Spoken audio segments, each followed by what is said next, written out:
In just a few days, the Republicans here in New Hanover County will gather for our annual convention. One of the big things we will be doing is electing new party leadership.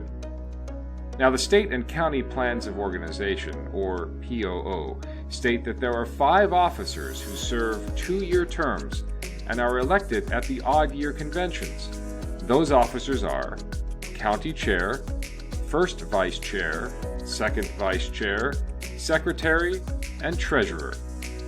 These 5 people are responsible for the overall operation and vision of the Republican Party here in New Hanover. It's a big job, and they have to be dedicated to doing it for the next 2 years. Now, while the state and county POOs say what the officers are, our local party is free to decide how we go about choosing those officers. That's where the rules of the convention come into play. At the beginning of the convention, the delegates will decide upon a series of rules they will follow throughout the course of the meeting.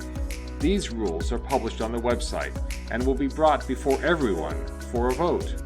One of the rules of the convention, if it passes, is that the leadership positions for the county will be decided as a slate. In other words, once a person decides that he wants to run for a county chair, he then selects a group of people who share his vision to run in the other positions. We then vote on that entire group, or slate, at the convention. Why do we do it this way? Well, 2 reasons. First, it moves the convention along. Instead of having multiple votes on multiple officer positions, we just have one vote on a slate. But second, and probably most important, the chair of the party has a lot to do. It is vital that he is surrounded by people who share his vision and his values. These people are not rubber stamps for the policies of the chair, but they must share his visions for where this county must go, or we will go nowhere. On the convention floor, the convention chair will ask for nominations of slates. Delegates may get up, ask for permission to speak, and nominate a slate. If there is a second from the floor, the convention chair will then read all the names on the slate, and thus put that slate into nomination. He will then ask for other nominations from other delegates, who will follow the same process. There is no limit to the number of slates nominated, but they all must have 5 officers on the slate. Once the convention chair determines there are no further nominations, he will close the process. It's important to note that the delegate who makes the nomination does not make any kind of speech when he or she nominates that slate. Once nominations are closed, the chair of the convention will then call upon the delegates who made the nomination to speak for up to 3 minutes for their desired slate. The timekeeper will be present to make sure that all speeches stay within the allotted time. After the nominating delegate has spoken, the convention chair will then invite each chair candidate to address the convention. Each candidate has up to 5 minutes to share his vision for the county party and say why he is the best candidate for the position.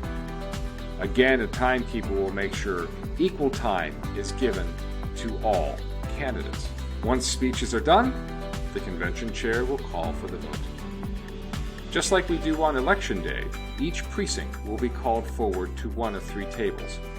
There, they will get a ballot, vote, and hand it to a member of the elections integrity team. The ballots from each precinct will then be sealed and held for counting. Because election integrity is very important to us as Republicans, we have put a number of safeguards in place. First, the voting must be done by precinct at the designated table at the convention. While we will always make exceptions for those unable to go forward to vote, this is the best way to keep track of all ballots and to make sure that every qualified ballot is counted. Second, the actual election will be overseen by the election integrity team, who will make sure the ballots are sealed and kept safe. Third, the votes are tallied by 2 individuals on 2 separate pieces of paper. These 2 tallies must match, or else a recount must take place. Finally, a representative from each slate will be invited to monitor the actual vote count. They will see every ballot and may make objections at any time. Once all votes are counted, the secretary will deliver the results to the county chair, and announce the winner of the election. And that's it.